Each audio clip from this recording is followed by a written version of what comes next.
Greetings everyone who is watching this video. I have brought another presentation, a small one on alcohols and phenols only, from the chapter Alcohols, Phenols and Ethers, which is based on the reasoning questions related to organic compounds, alcohols and phenols for class 12th chemistry.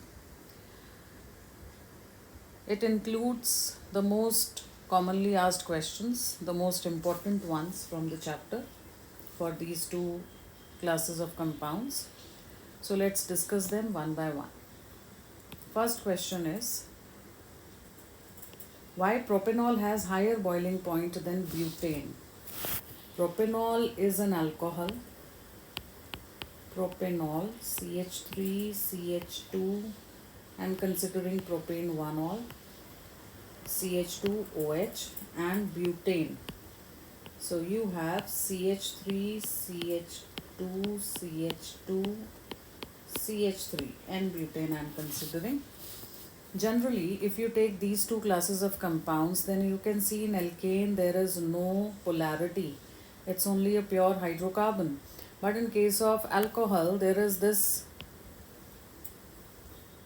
carbon and oxygen bond, a polar bond. And apart from that, you have OH, which is able to make intermolecular H bonding, which is quite a strong bonding. That's why the propanol or alcohols, they have higher boiling point as compared to the alkanes with comparable molar masses. Next question on the same slide is, why alcohols are more soluble in water than the hydrocarbons of comparable molar mass? Again, the reason is same, because if you take an alcohol, generally alcohol can make H bond with water molecule, and that is how it is soluble. But hydrocarbons, they are non-polar and water is polar in nature, so they will not dissolve in water. Again, here the reason is H bonding. Next question. We have to give reasons for these two parts. The COH bond angle in alcohols, that is ROH, if you draw it like this. Here you have two lone pairs on oxygen. In case of alcohol, this bond angle is slightly less than tetrahedral. You can see the geometry here. If you see this carefully, you will notice that there are two lone pairs on oxygen and these are two bond pairs. So it is having tetrahedral geometry and the shape is bent like water. But the angle is slightly less than tetrahedral. The reason is very clear for that, obvious, that these two lone pairs, they will repel each other, because we know that lone pair repulsion is the maximum, and then the lone pairs are going to repel the bond pairs also. After that, you have lone pair bond pair repulsion in terms of strength, and the least is bond pair. So the repulsions are between all electron pairs, lone pair repelling another lone pair, lone pairs repelling corresponding bond pairs, and two bond pairs are repelling each other. But because here the repulsion is maximum, that's why the bond angle here becomes less than tetrahedral. That's the reason for it. Now the CO bond length in phenol is slightly less than in methanol. So if you take the example here, phenol and methanol, alcohol and phenol we are comparing. So here this carbon is making a bond with oxygen, and because of resonance there will be double bond character here. In this case, there is no possibility of double bond character. Hence, it is very clear that the bond length in phenol will be slightly less, because the double bond is always shorter than the single bond. Another point you can explain here, that is about the hybridization of the carbon attached to oxygen.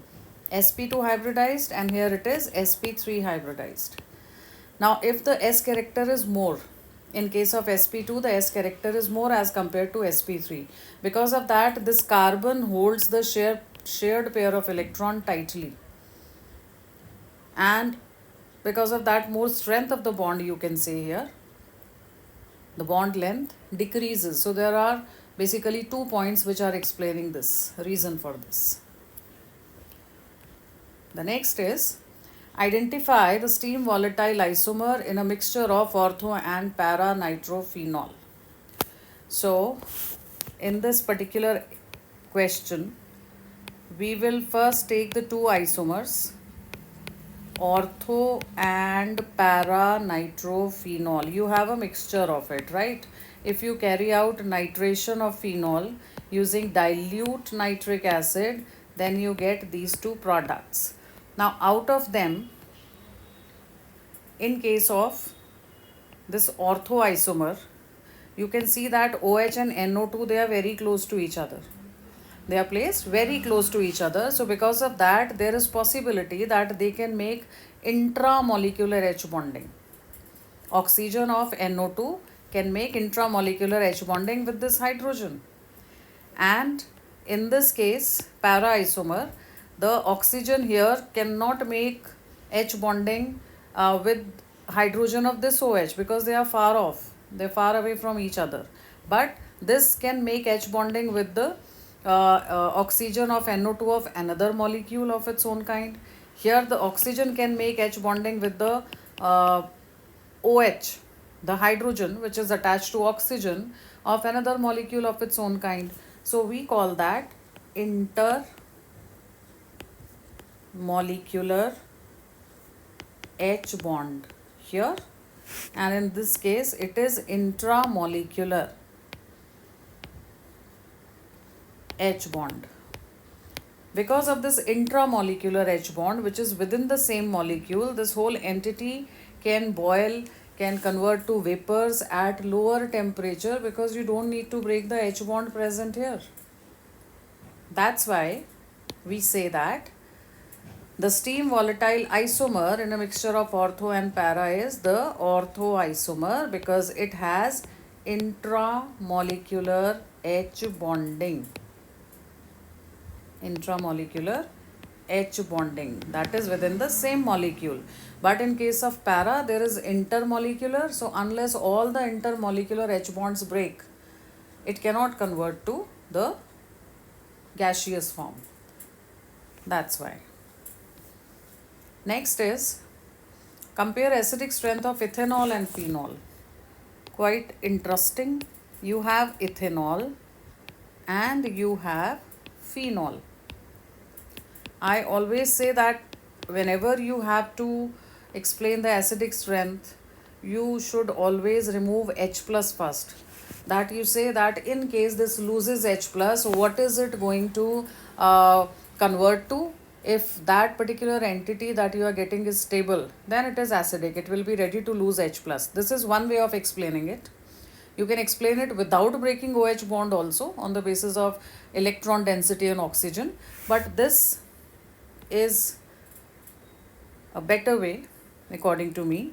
So you remove H plus. You will be getting ethoxide ion.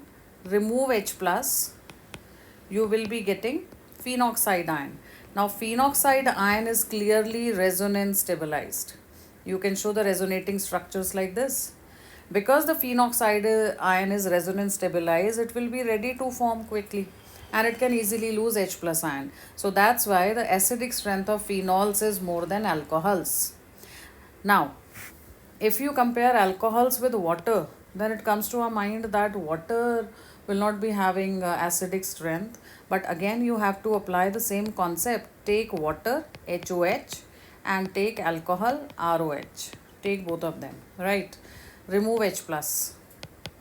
Alkoxide ion will be formed in case of alcohol, and here it is hydroxide ion. Now out of alkoxide and hydroxide, which is more stable? See carefully.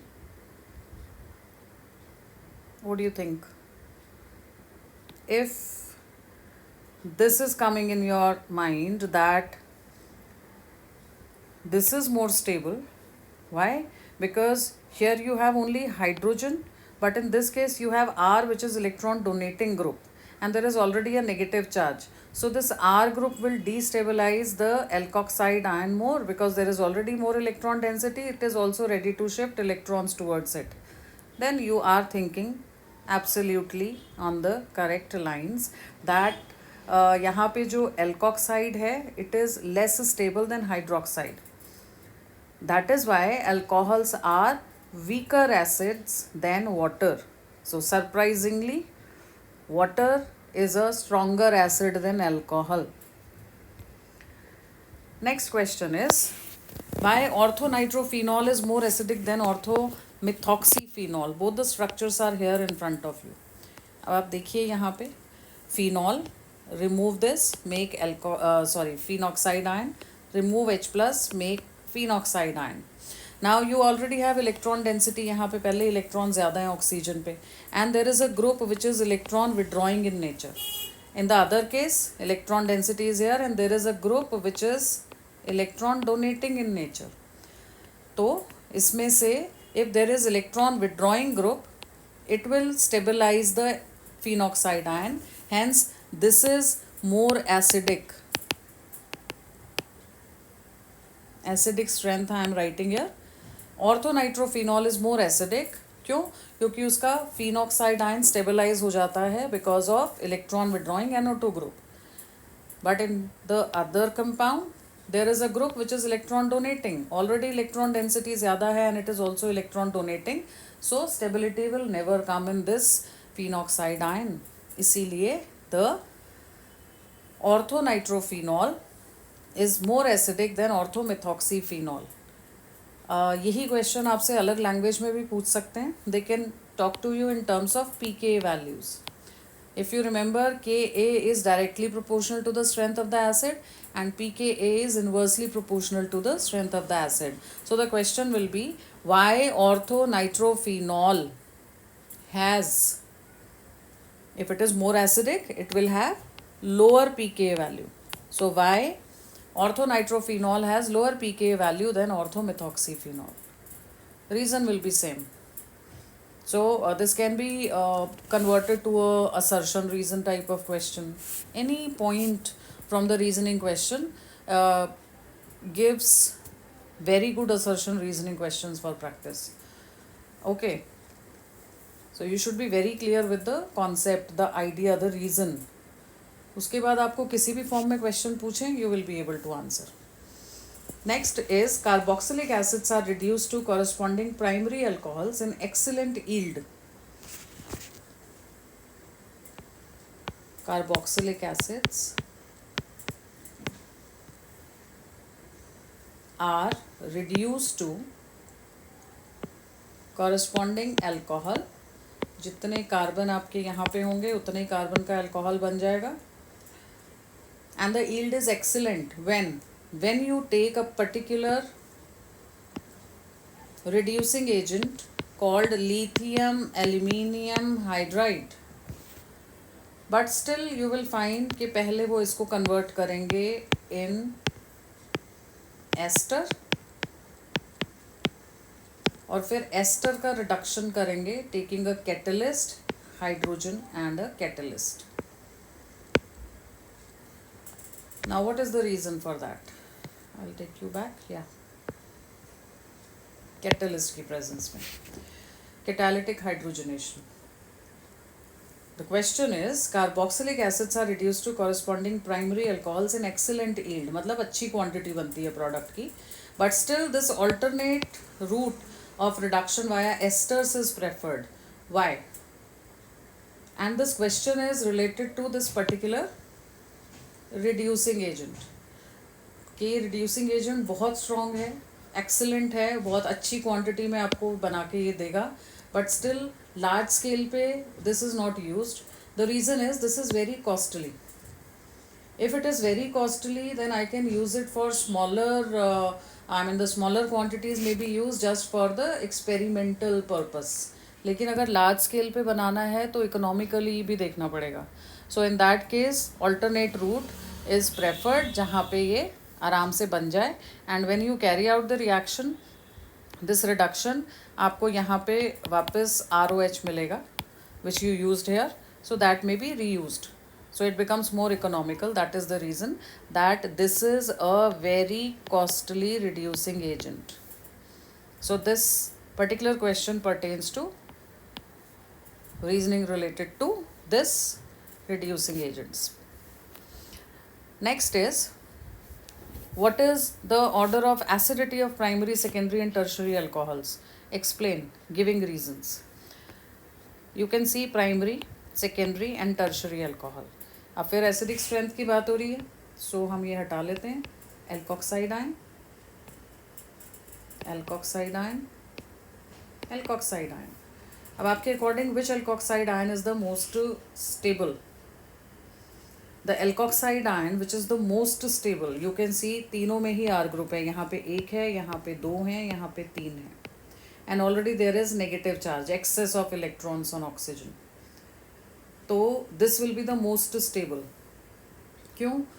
Because it has only one R group. Tertiary alkoxide ion is going to be the least stable alkoxide ion, because there are 3 R groups which are donating electron. So that's why tertiary alcohol will not be ready to lose H plus quickly, क्योंकि वो convert होगा एक less stable चीज़ में.